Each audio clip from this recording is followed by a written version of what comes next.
It's been a minute since I've jumped on here, but wanted to kind of share some conversations I've had that may help. Um, man, the part that keeps coming up again and again is more of a saying, but it's a lesson that keeps reintegrating, not just in my life, but also for loved ones, parents, spouses, children as well. But the biggest thing is love them and lead them. So many times in relationships, we want to force the other person to change. We want them to change and to submit and to become molded into what we want them to look like, be like, act like. And why this gets so difficult is because people don't want to change, especially with what other people want them to be. I did a group yesterday, and one of the aspects that kept coming up was all the different masks that we tend to wear, and we try to fit the mold of what we think people want us to look like, to act like, to be like, and how tiring it gets.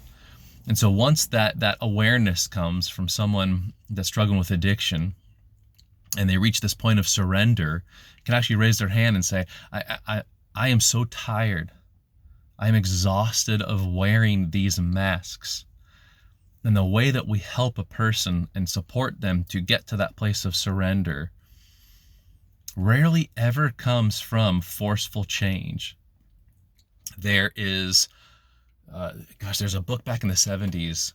I think it's called Hard Power versus Soft Power. And what they found is hard power works at first, but then what happens is a person starts to revert or build resentment anytime that hard power is used, and that's the forceful kind of militant kind.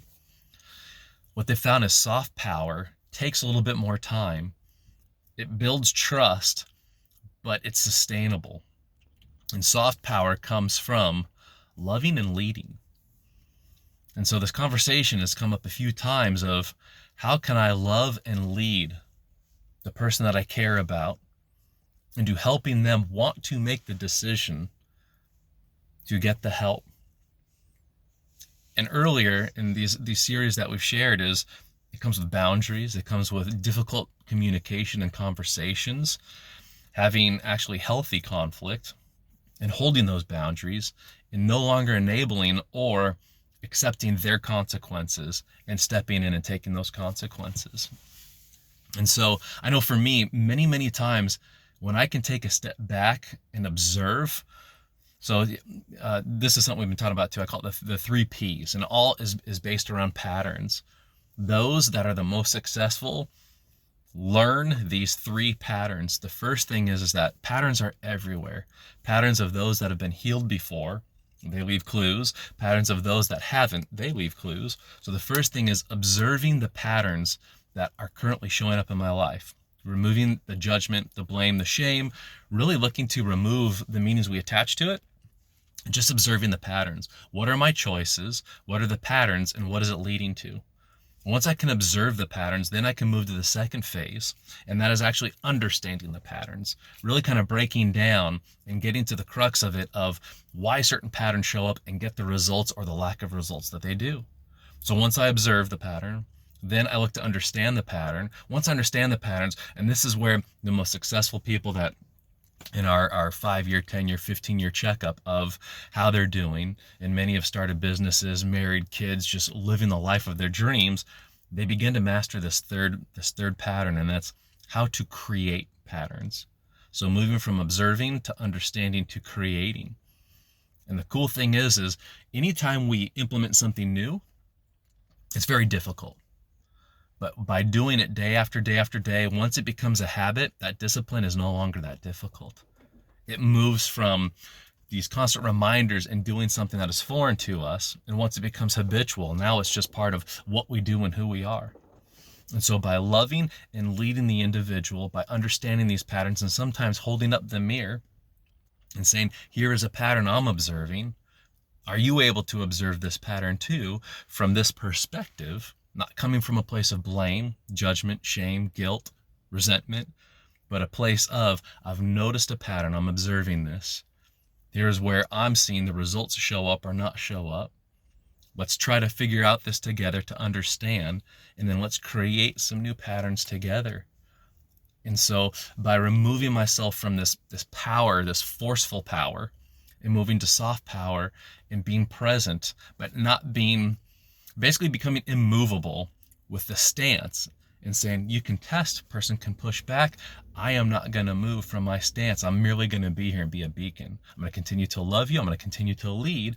And this is what this looks like. So this works very well for spouses and for adult children, because when we are committed in a familial relationship, we tend to know each other's weaknesses and really how to use weapons, not intentionally. And so when I can step back and move from that hard to soft power, be able to observe and to share that, it's really incredible that we can see the steps that become to be made once it is a safe space. So I want to ask you this question and leave you with this. What are some things that you're doing to love the person, and how are you leading them? Not forcefully, not trying to change or say what they must do or stop doing, but to say, here's where I'm coming from. I'm going to love you unconditionally, and I'm going to lead what this looks like. And then I start making the choices and decisions so I can get healthier.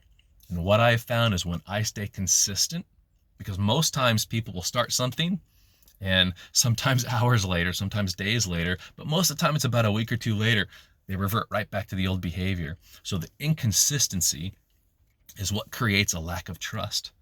So if I say I'm going to do something or I am leading, if I stay consistent day after day, week after week, month after month, that is how we begin to earn the trust of other people, that they see this isn't just some new fad or something that I'm saying because I'm emotional or frustrated and then I revert right back. I'm staying consistent. And it is the consistency that helps lead and create that safe place that a person more often than not will begin to open up and say, I am ready for the help. So hopefully that helps you. If you have any questions, go ahead and put them in here.